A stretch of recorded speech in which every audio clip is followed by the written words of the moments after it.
In an incredible reversal in Russian history, the government finally decided to inter the remains of Nicholas II, the last Tsar, and his family in the Cathedral of Saints Peter and Paul, the traditional burial place of the Romanov dynasty in St. Petersburg. The ceremony took place on July 17, 1998, exactly 80 years after they were executed. А как вы думаете? Ну что вообще вот так, если по-человечески рассудить, ну как можно? These remains have been studied and analyzed in minute detail ever since they were exhumed 7 years ago, back in 1991. Да кого бы то ни было, даже не Николай. Even if these bones were those of an ordinary man, and not a Tsar who reigned over a vast empire for some 24 years, it would be inhuman not to bury them. It's high time they were laid to rest. It's scandalous that it's taken so long.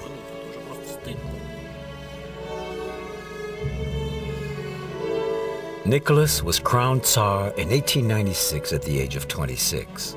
At this time, Russia was one of the few remaining absolute monarchies. It had no parliament or constitution. The Russian emperor alone decided everything. Each divorce case, each request to change a name required his consent.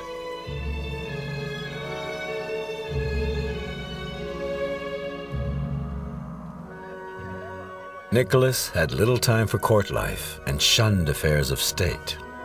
His wife, the German princess Alix de Hesse-Darmstadt, who became Alexandra Fyodorovna following her conversion to the Russian Orthodox Church, encouraged his voluntary isolation. Mystical, devoted to her husband and, above all, a doting mother, she dominated the Tsar.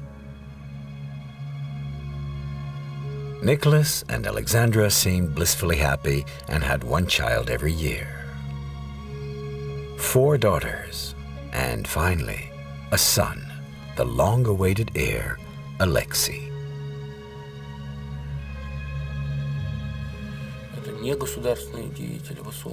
Nicholas was not an accomplished statesman. This is evident from his personal diary, in which he wrote, "My God, I met with the ministers today. What a bore." His father's death at the age of 49 left him totally distraught. He realized at this point he was to be the next Tsar. He suddenly felt the heavy burden of responsibility. He had a sense of duty.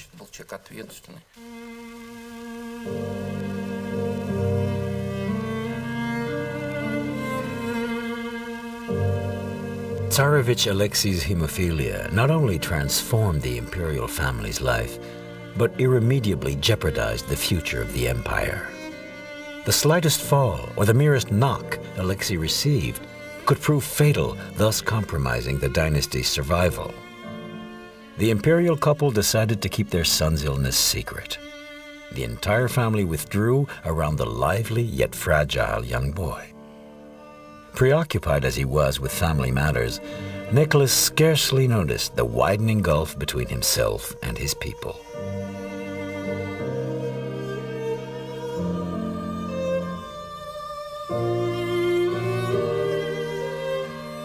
And yet, at the beginning of the 20th century, the people of Russia were experiencing a major industrial revolution. The ruble was one of the strongest currencies of the day. A working class began to emerge from a hitherto rural and feudal population. It later took the Soviet Union some 40 years to achieve the productivity levels of 1913. The First World War interrupted this process of change. Nicholas II declared war on Germany from the balcony of the Winter Palace. Following the declaration of war, a range of new songs was composed, which the soldiers would sing and dance to. One of them went something like this: "The White Tsar has flared up in anger and has gone to war with the Germans."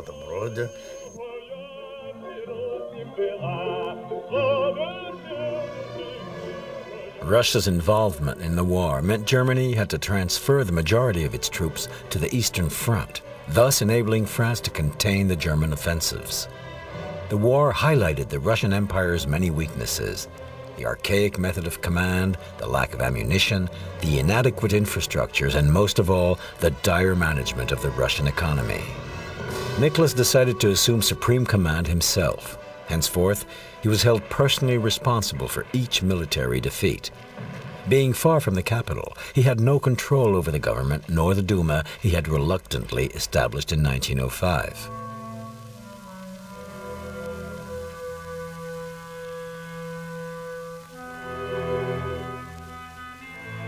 In Nicholas's absence, Alexandra Fyodorovna frequently intervened in matters of state. She imposed her will on the government, which soon refused to accept the dictates of the German, as she was openly referred to.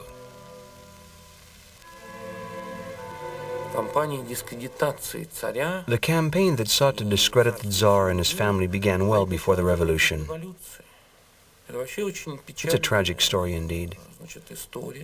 In the Duma, for example, a member of parliament publicly accused Alexandra Fyodorovna of being a German agent.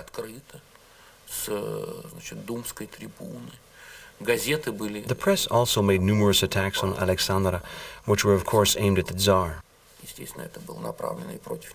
She became actively involved in politics, and this didn't have any positive results. She knew her husband was weak. There's the famous letter in which she told him, "Be like Ivan the Terrible, be like Peter the Great, force them to obey you." At the start of 1917, after over 2 years at war, the country began to suffer extreme food shortages owing to supply problems and a reduced agricultural labor force. Rationing was introduced. The winter of 1917 was particularly harsh in Petrograd. The inhabitants had to queue for hours to buy bread. Discontentment grew and riots broke out. The people demanded that Tsarina be removed. Mobs of soldiers and workers stormed the Duma. This assembly, which Nicholas had only granted consultative powers, rapidly became the symbol of the popular uprising.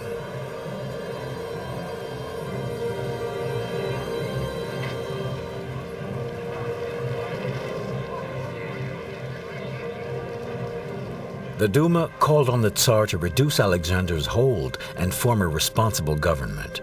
Nicholas's refusal to establish a consultative monarchy was his downfall. Unrest rapidly spread through the army's ranks.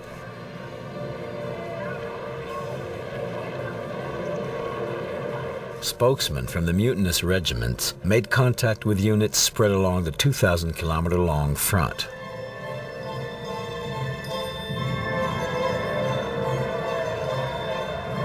Initially, their criticism focused on Nicholas and Alexandra. The revolutionary slogans would appear later.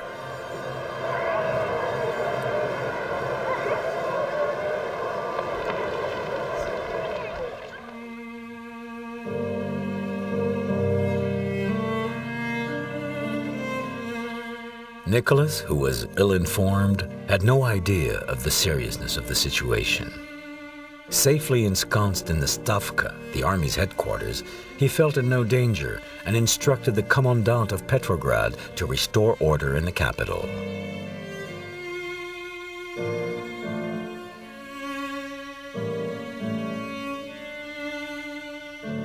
But it was too late.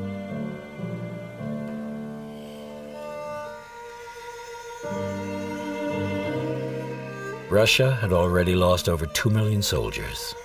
Many millions more were injured or imprisoned.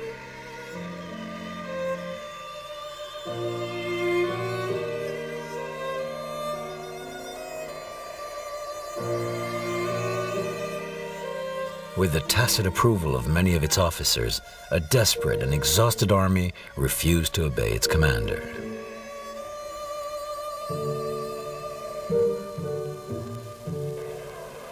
The people demanded Nicholas's abdication and the transfer of power to a government chosen by Parliament. At 2 a.m. on March the 2nd, two of its members, Alexander Gushkov and Vasily Shulgin, visited Nicholas II.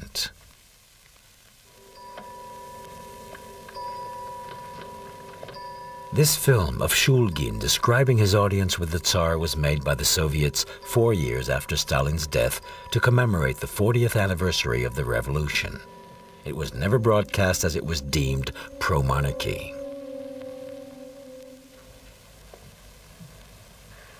Да, все как было.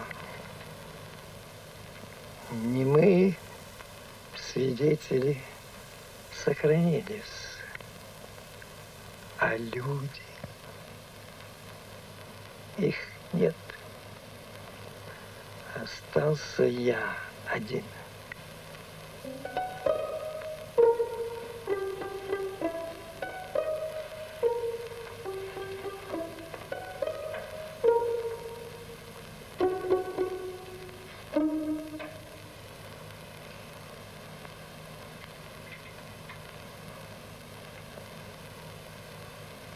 Роковое 2 марта.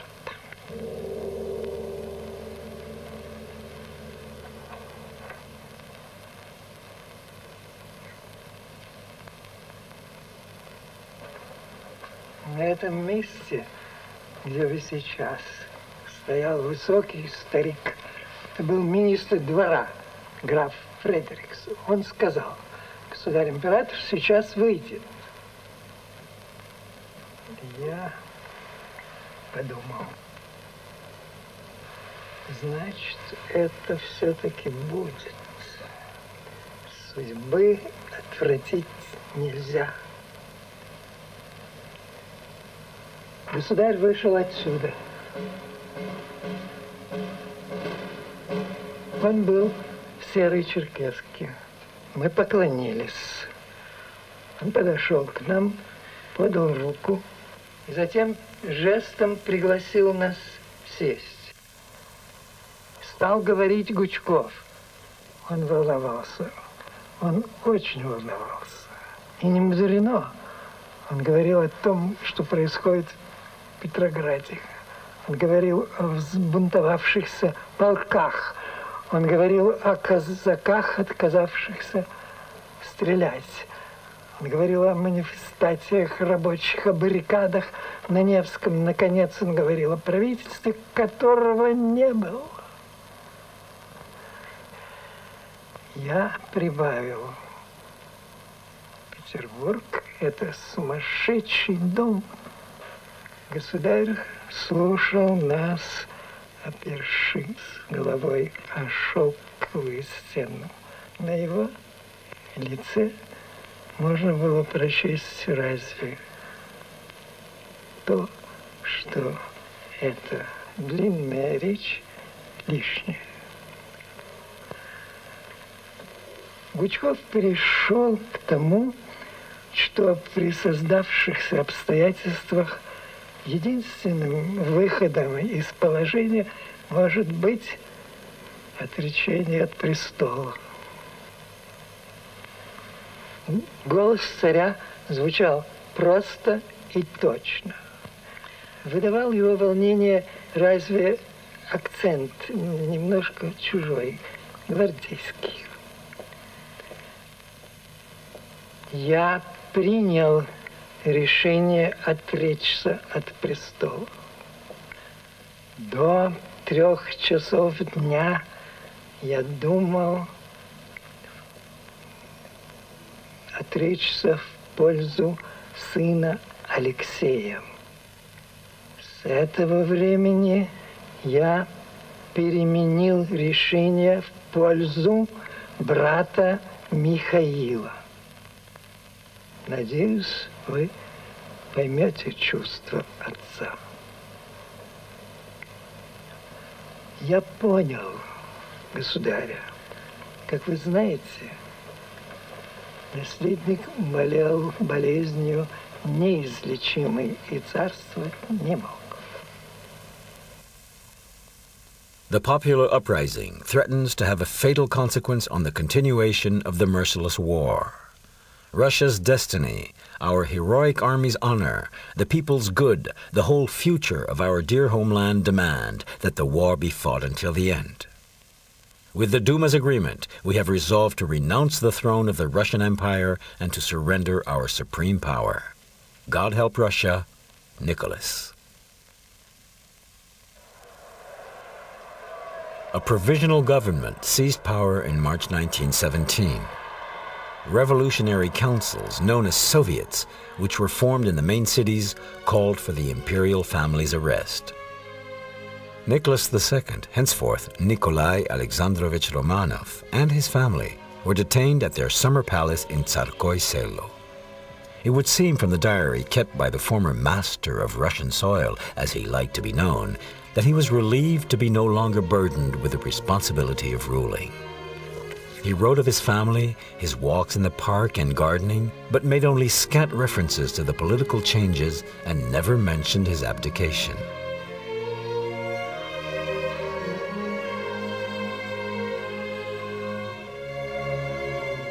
The former Russian emperor believed the outcome would be peaceful. Nicholas was rather naive. He thought that following his abdication, he'd be able to live in Crimea like any ordinary citizen. That was his first proposal.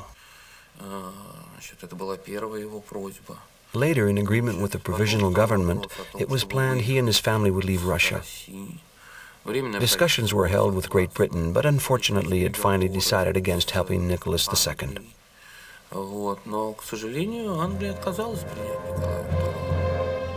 In fact, it was Nicholas's own first cousin, King George V of England, who rejected the Russian government's official request.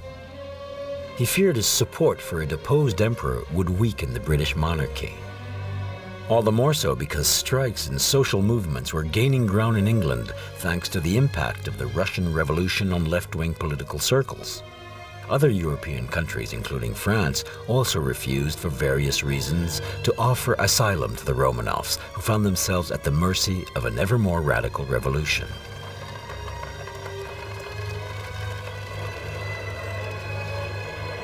Nicholas's abdication only calmed the situation momentarily. Demonstrations soon spread. Calls for democracy were replaced by Bolshevik slogans.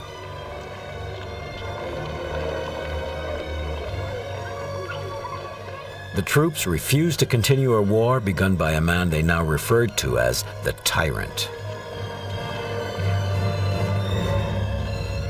The Soviets called for Nicholas II's execution.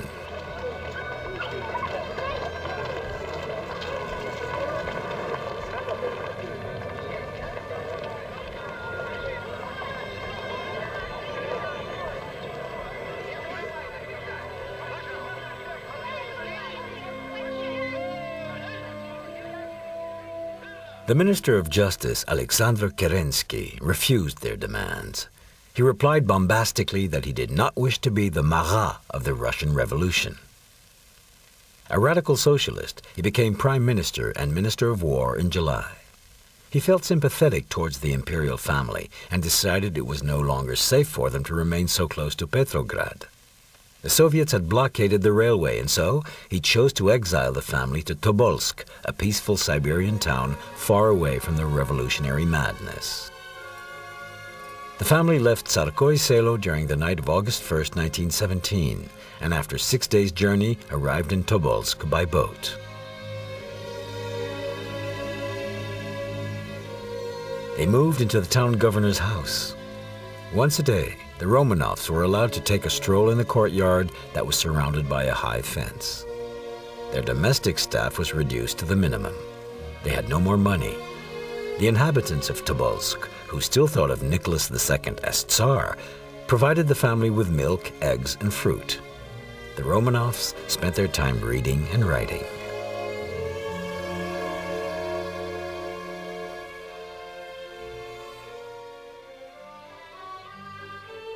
Although Vladimir Ilyich Lenin doubted the abdication and the February Revolution would have any lasting effects, he left his place of exile.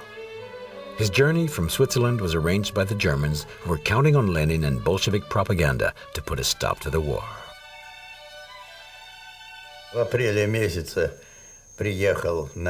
Lenin got to St. Petersburg in April, with the Germans' help. They knew exactly what they were doing. They helped spread the revolution in Russia.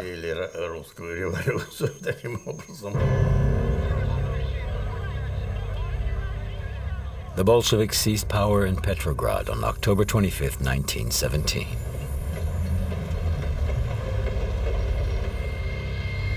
The provisional government was powerless to prevent the coup d'etat, even though it did not have the full support of the people.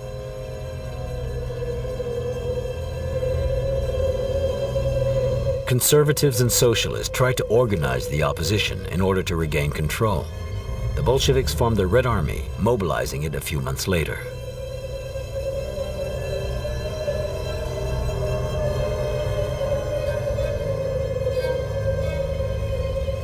In order to supply much-needed food to the major cities, the new regime's secret police, or Cheka, forcibly confiscated the peasants' hidden wheat supplies.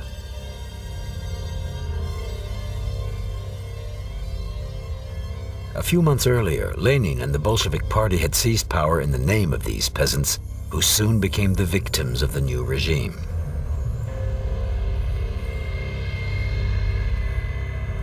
From 1918 onwards, the Bolsheviks chose terror as their preferred method of government. They hounded any individual considered likely to turn against them. And so began a wave of mass arrests and summary executions. The prisons filled up. The first gulags were built. Whole trainloads of people were sent north.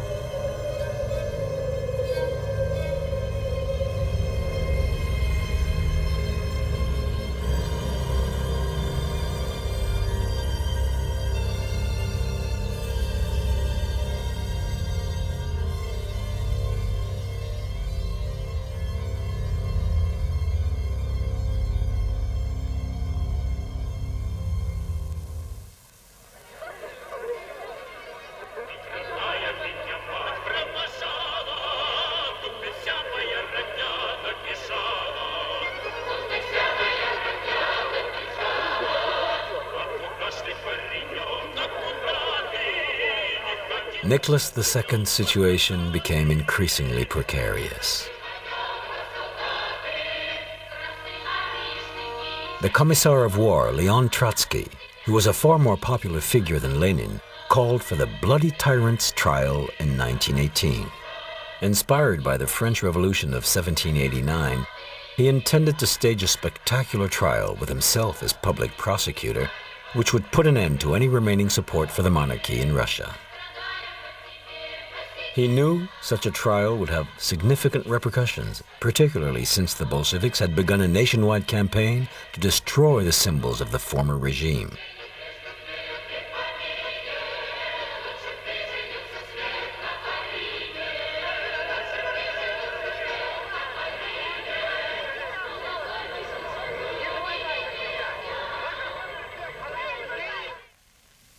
Trotsky sent a regiment of Chekists to Tobolsk, led by the revolutionary Vasily Yakovlev, who carried a warrant signed by Lenin. Their mission was to bring Nicholas back to Moscow. But the Soviet of Yekaterinburg, capital of the Urals, wanted Nicholas to be tried in Siberia. It hijacked Yakovlev's train.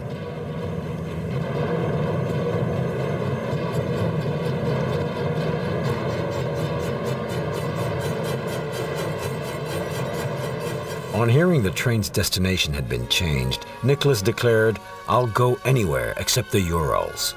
He felt fear for the first time.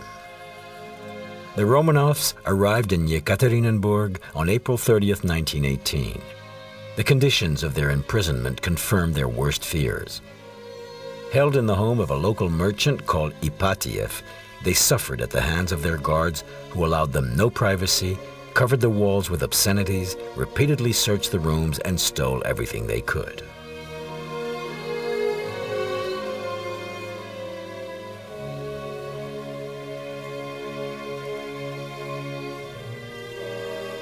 Nicholas drew the layout of the apartment in his diary. They had never lived in such close quarters before. The four Grand Duchesses shared one room, and Nicholas and Alexandra shared theirs with Alexei.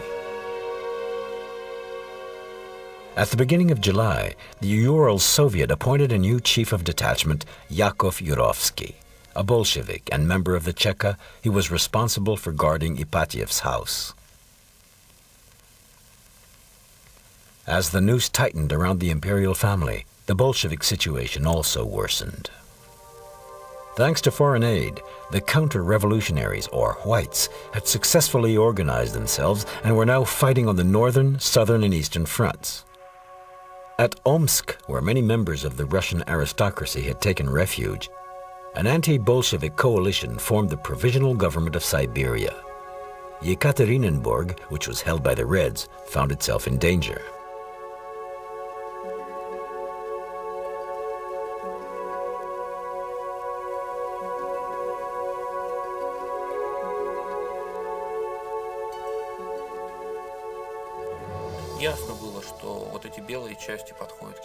It was obvious that the Whites were heading towards Yekaterinburg. Nobody knew how much time was left.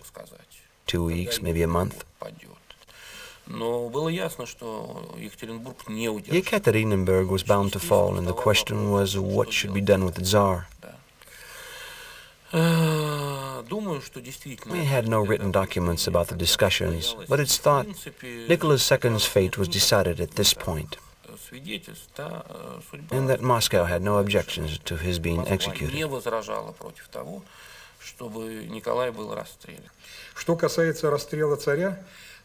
The decision to execute the Tsar was taken with Lenin and Sverdlov's full agreement. Goloshokin, the regional military commissar, went to Moscow a few days before the execution. He stayed at Sverdlov's, where he would have met Lenin. The two almost certainly broached the subject when discussing capital punishment as one of the powers of the people's courts. As the Whites approached the outskirts of Yekaterinburg, the Urals Soviet took the decision to execute the imperial family. It sent a telegram to Moscow addressed to Lenin and Yakov Sverdlov, the new regime's number 2. This telegram stated that owing to the military situation, the trial could not take place and that the Soviet had decided to execute Nicholas II. It also requested Moscow to inform the Soviet immediately if it disagreed with this decision. As time was short, the telegram was not sent in code. The Kremlin received it but sent no reply. The Soviet waited until midnight, and then, at around 1 a.m., the order was given to wake the family and servants.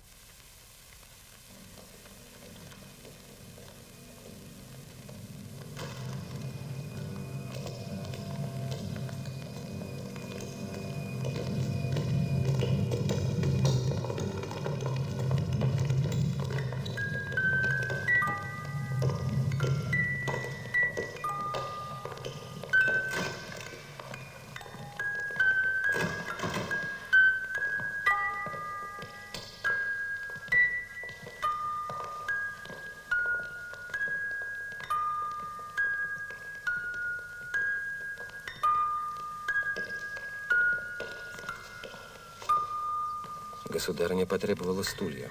И стульев нет. И сесть не на что. 3 стула, давай.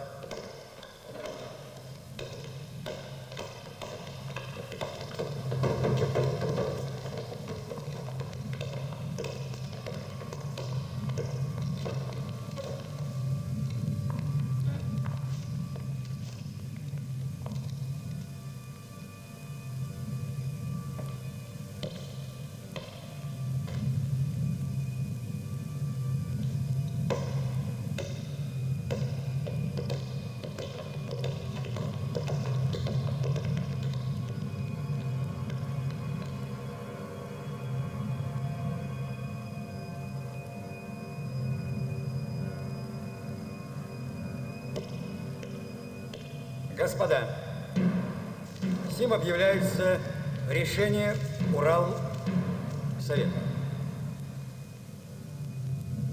И я уполномочен... Давай. В чем дело?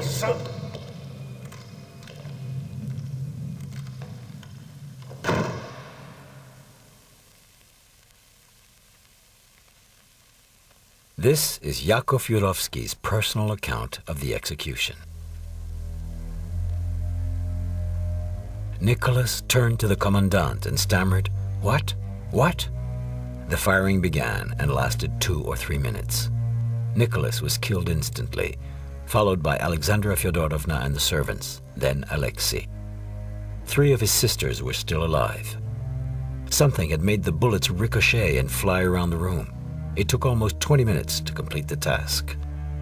When we undressed the corpses, we discovered that the sisters had been wearing garments full of jewels that had not been pierced by the bullets.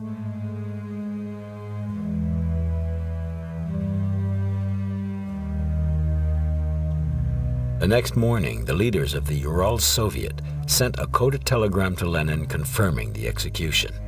Moscow announced Nicholas's death in the press, adding that his family had been evacuated. Lenin and Sverdlov were kept constantly informed of events in Yekaterinburg, but they chose to leave no trace of their decisions. This policy of leaving things unsaid soon became part and parcel of the Soviet system.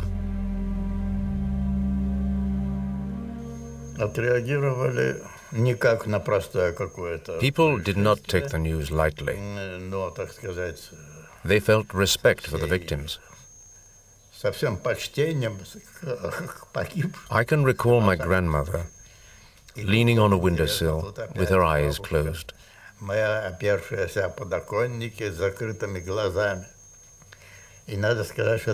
She remembered the death of Nicholas I and used to tell us how, on hearing the news, her parents had cried and had locked themselves in their bedroom.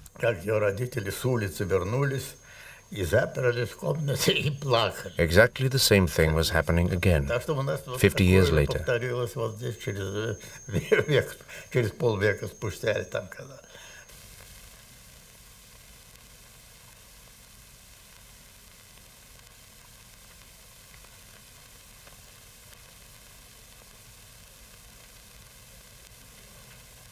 The Romanov execution marked the beginning of the new proletarian form of justice.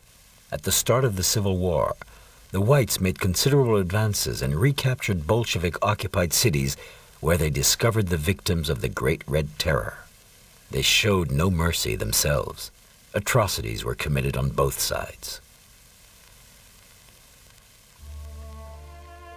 The Whites recaptured Yekaterinburg a week after the Imperial family's execution. Nicholas Sokolov, a judge during Nicholas's reign, was ordered to investigate what had happened in Ipatyev's house. He began a thorough inquiry. He discovered that the imperial family had indeed been executed on the night of July 17th, and that the corpses had been taken out of the city to be incinerated before being totally destroyed by sulfuric acid.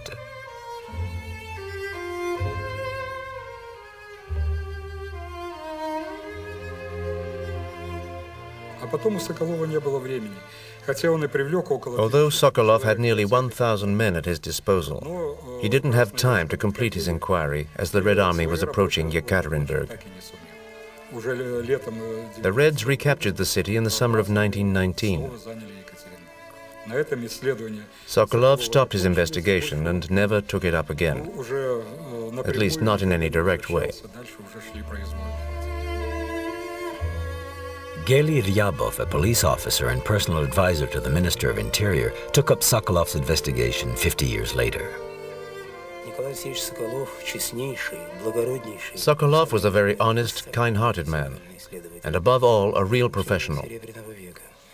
But he was a man of a bygone age. He belonged to what we in Russia call the Silver Age.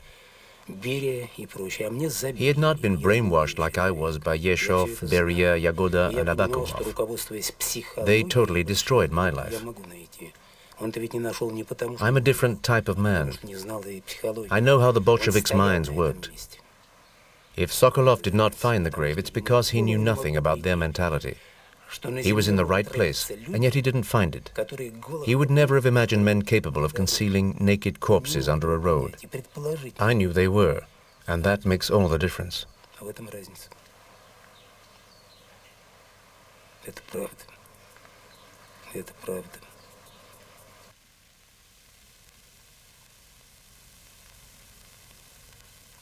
The Romanovs' execution was soon forgotten. The new leaders focused all their attention on the great famines which had decimated the population, the peasants' uprisings, and the difficulties of building a communist state.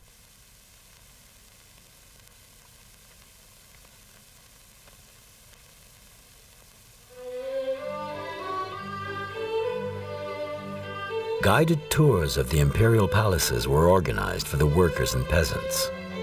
They were known as museums of proletarian vengeance.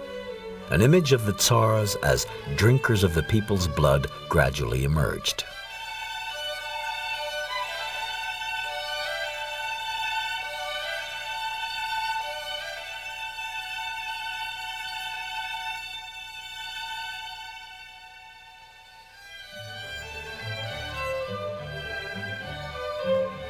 Embodied by the new father of the people, Joseph Vissarionovich Stalin, the Bolshevik dictatorship took root in the former Russian Empire, which became the Soviet Union.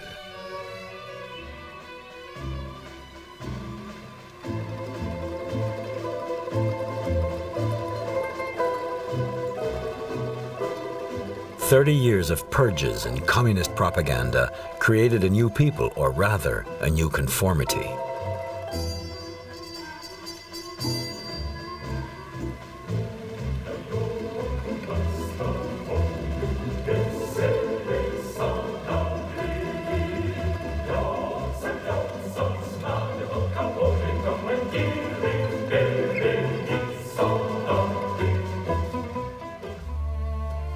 People like Gely Ryabov and the geologist Alexander Avdonin, who still asked questions about the Romanovs' fate, risked being treated as dissidents. The first breakthrough in this veritable police inquiry involved Yakov Yurovsky, the commandant of Ipatiev's house.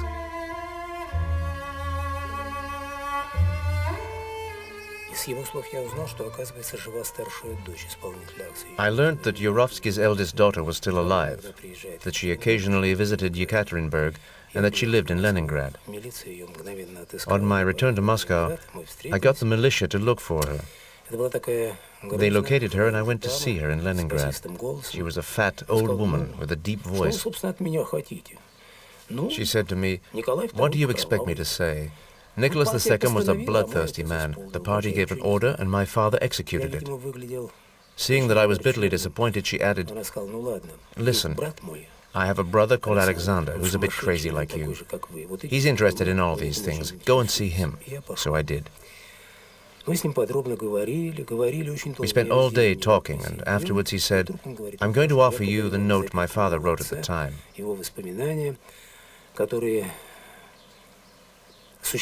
His personal account that is held in the government archives. He gave me a copy. Once I'd read it, I knew I'd found the burial place. During the night of July 17th, the naked corpses of the Romanovs and their servants were thrown into a derelict well some 30 kilometers from the town. The next morning, Yurovsky realized that the whole town knew about it. So, the following night, he decided to dig up the corpses and, since there wasn't much time, ordered his men to hastily bury them under the road. His men poured 170 liters of sulfuric acid into the grave before covering it up and camouflaging it with brushwood. The secret was kept for 60 years. Ryabov and Avdonin did not find the mass grave until 1979.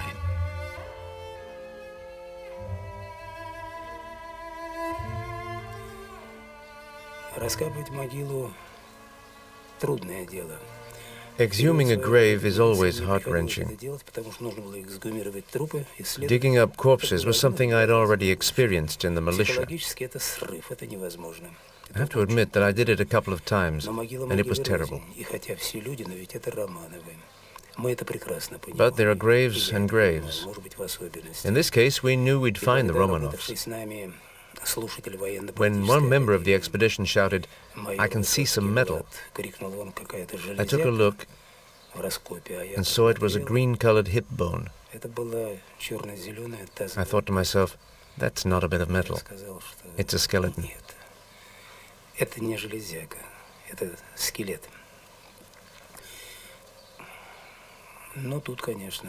There were all sorts of reactions. Cries, despair, disgust. We knew then that if anyone saw us, we would be imprisoned for life. I was very frightened. As soon as I realized it was the Romanovs, everything became very real. I knew my life was hanging by a thread. Do you recall the conversation between Pontius Pilate and Christ in Bulgakov's novel? Pilate says to Christ, "Your life is hanging by a thread, only I didn't know which thread my life was hanging by." I was very frightened indeed. Ryabov and Avdonin did not mention their find until 1989. In July 1991, an official decision was made to exhume the corpses. The imperial family's remains were dug up without the media's knowledge. The team consisted of KGB specialists, Yekaterinburg policemen, and a few scientists. Alexander Avdonin was also present. It took 2 whole days and nights to remove the bones of the 9 skeletons, which were half destroyed after almost 80 years in the damp earth. Such a significant find could not be hidden from the public, and when the news broke, it caused a wave of protest about the handling of the affair. People suspected the KGB of manipulation.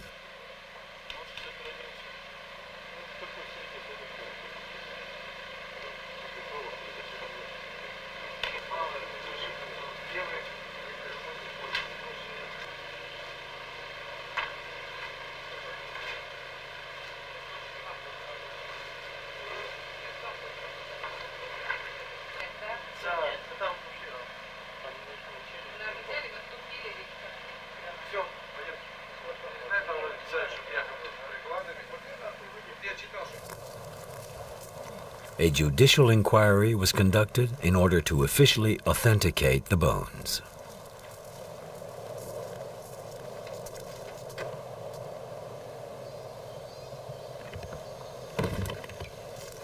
The remains were genetically analyzed 4 times, once in Great Britain, once in the United States in a Pentagon laboratory, and twice in Russia. All 4 analyses came up with the same results. The skeletons were those of the imperial family. However, as 2 corpses were missing, it was necessary to positively identify each of the exhumed skeletons. A whole series of special photographic and plastic studies was conducted. The Institute for Space Research developed a computer program for matching computer-generated images of the skulls with photos of the imperial family. The 9 skeletons were those of the Tsar Nicholas, his wife, 3 of their daughters, and 4 of their servants. The missing corpses were those of the heir Alexei and his sister Maria. Corpse number 6 was identified as Anastasia, thus putting paid to another myth about a Grand Duchess having survived. Sergei Nikitin, a specialist from the Center of Forensic Science, successfully reconstructed the external features of their heads using the skulls. I spent a great deal of time studying these bones. I had a far greater contact with them than any of the other experts here.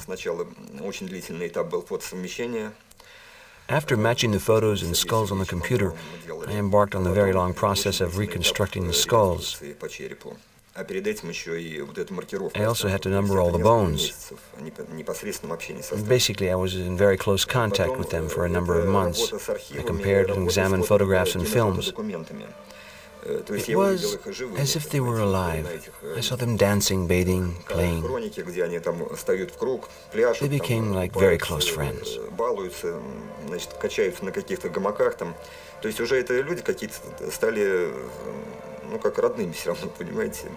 Now each time I see them, rather than thinking this is skeleton number 4, I refer to them as Nikolai Alexandrovich Romanov, or the Grand Duchess Tatiana. Naturally, I feel immensely moved by their fate.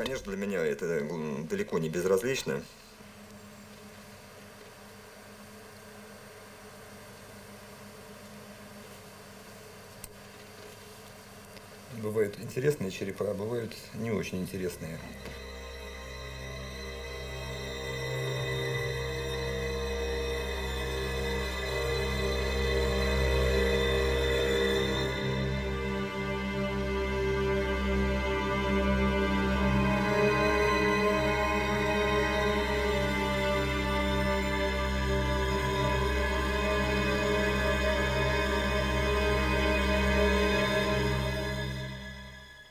The remains were exhibited at the Regional Police Center, where numerous experts and visitors, including the Grand Duchess Leonida, were able to see them. Leonida is the wife of one of Nicholas's nephews, considered by many Russians as the heir to the throne.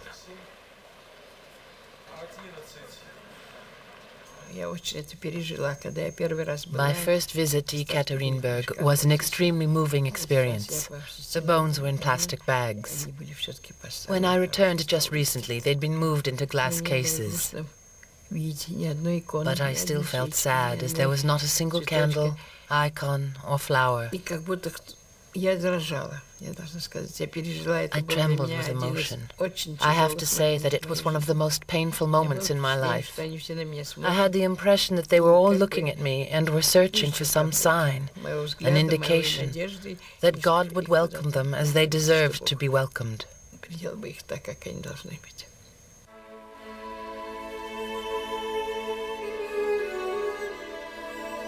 Ipatьev's house was demolished in 1977 on the orders of Boris Yeltsin, then leader of the Yekaterinburg branch of the Communist Party. However, the spot on which it stood had become a place of pilgrimage for the many Russians who want to renew ties with their country's pre-revolutionary past and to forge a new identity following the collapse of the Soviet regime. 1991 marked a turning point in Russia's history. The decision was taken to call Leningrad by its old name of St. Petersburg. As heir to the throne, the Grand Duke Vladimir Kirillovich was officially invited for the occasion.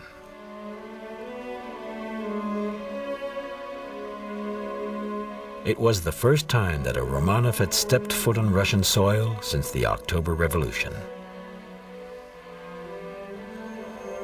Я родился в Финляндии, на территории тогдашней Российской империи, за год до трагической гибели двоюродного брата моего отца, императора Николая II и всей его семьи. Прошу вас почтить память царственных мучеников и всех погибших вместе с ними минутой молчания.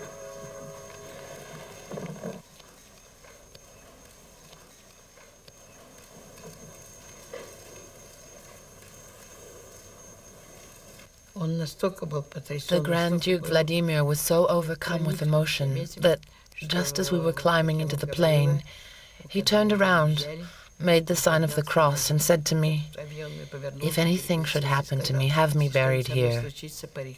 I have found my true home here. This is my homeland."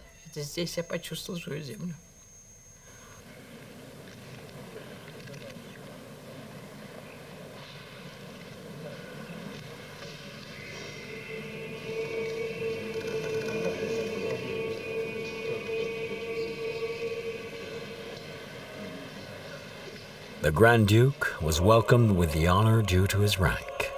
Although 70 years of communism have not managed to erase the memory of the Romanov family in people's minds, some Russians cannot see the point of restoring the monarchy.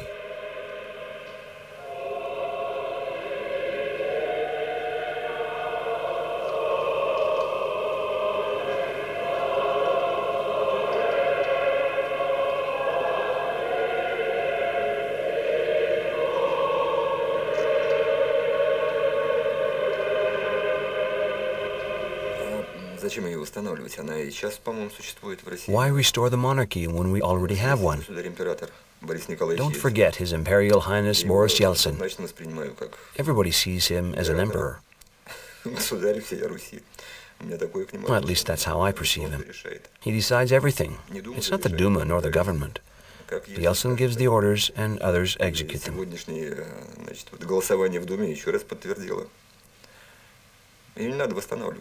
Why restore the monarchy? Besides, I wouldn't have anything against Yeltsin's children inheriting the throne. They're normal, healthy, and intelligent. I'm not against the monarchy as such. It would suit Russia quite well. In any case, Russia will become a monarchy once more.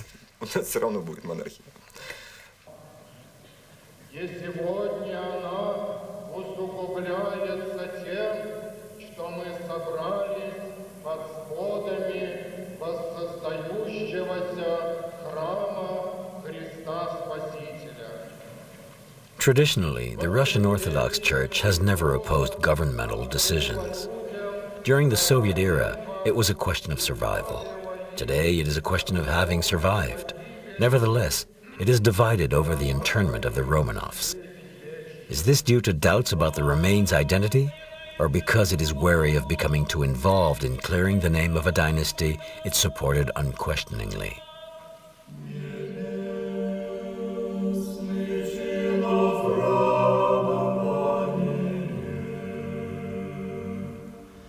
It is important that the interment takes place, that it not be a symbolic tomb full of unidentified bones, but rather the tomb of the Romanovs, who were persecuted and tortured to death. It's important because a civil war has been raging here in Russia ever since July 1917. It is a savage war that has no rules. I'm sure that even Leon Trotsky, who led the Red Army and certainly knew a thing or two about executions, would tremble if he could see Russia today. Above all, this interment is important because it will put an end to the savagery. It's a form of repentance proffered by the people of Russia. Quite independently of the question of religion or nationality, it represents a refusal by the people to accept murder as a principle of existence, as an instrument. The people must renounce violence. In Russia, the internment of the Romanovs also raises the question of Lenin's tomb. In 1924, the government decided to exhibit his corpse so that each citizen could pay their respects to the leader of the International Revolution. Over the past 74 years, more than 70 million people have filed past Lenin's mummified corpse. In 1924, the idea behind the mausoleum was to give the population the possibility of paying their last respects to the leader of the international proletariat. I don't think people have finished doing this even today.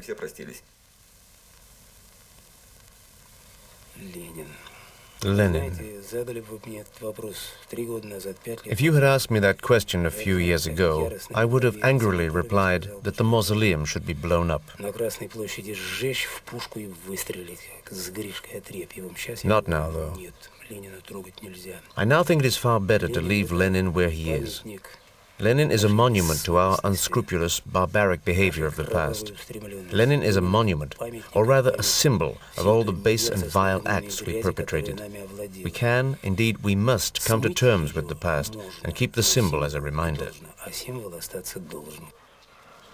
Like many Russians, Alexei Shvedov is trying to comprehend what his country represents today. What is its real identity? Should it become a monarchy once more? And finally, what remains after almost a century of communism?